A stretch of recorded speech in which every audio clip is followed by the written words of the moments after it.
and in the death. As the last few corpses lay rotting on the slimy thoroughfare, the shutters lifted an inch in Temperance Building, high on Poacher's Hill, and red, mutant eyes gazed down on Hunger City. No more big wheels.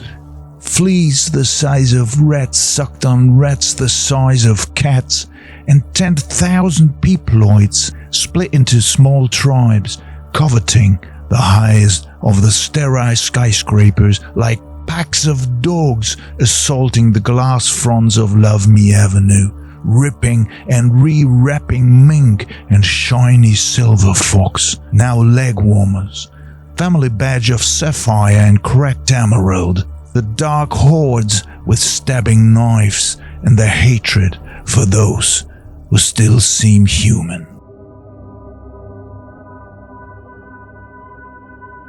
The time machine hummed with an eerie anticipation as I braced myself for another leap into the unknown. This time, the destination was the future, a realm of possibilities that both intrigued and terrified me. I yearned to catch a glimpse of what lay ahead, to understand the trajectory of my existence. Little did I know that the encounter awaiting me would be far more disheartening than anything I could have imagined.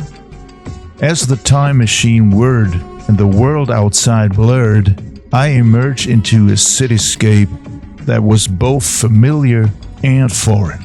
The air hung heavy with a sense of desolation, the once vibrant streets now deserted in decay. A chill ran down my spine as I ventured forth, the weight of apprehension growing with each step. And then I saw them. A hunched figure in threadbare clothes, a weathered face etched with the lines of despair. It was me, or rather, a version of me that time had ravaged and beaten down.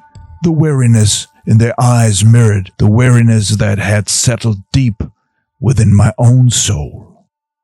We locked eyes, recognition flickering between us, and a silence heavy with unspoken truths enveloped the air. The future I had sought was unveiled before me, and it was a bleak tapestry woven with disappointment and sorrow.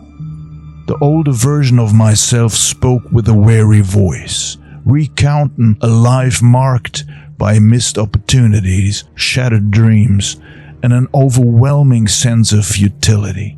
They carried the weight of regrets, of choices that had led down a downward spiral from which escape seemed impossible. It was a future mired in loneliness, isolation, and acute sense of irrelevance. The knowledge I gained from this encounter sliced through my heart like a jagged blade. To witness the embodiment of my own despair, to confront a future that held little but pain and disillusionment, was a torment that threatened to consume me. The dreams I once held dear seemed foolish and naive in the face of this grim reality. As we parted ways, a profound sadness lingered in the air, and we both knew that the burden of this foreknowledge would forever alter the course of my life. The optimism that once fueled my endeavors had been shattered, replaced by a numbing resignation that settled deep within my bones. With a heavy heart, I returned to the present, carrying the weight of that haunting future. The once vibrant world seemed muted, the possibility tainted by the specter of despair. The encounter with my older self had stripped away the veneer of hope, leaving behind a hollowness that echoed through the chambers of my soul. I pondered the changes I would make, paths I would forge, in light of this disheartening glimpse into the future. The knowledge I had acquired would forever haunt my decisions, a constant reminder of the darkness that lay ahead. And so, I resolved to strive against the tides of fate, to defy the dismal portrait of my future self.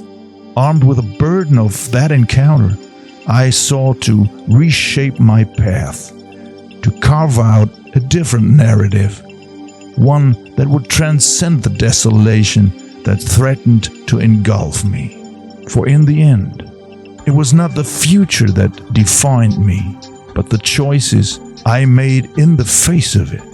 And with a flicker of determination in my eyes, I stepped forward, ready to confront the challenges that lay ahead, determined to forge a different fate for myself.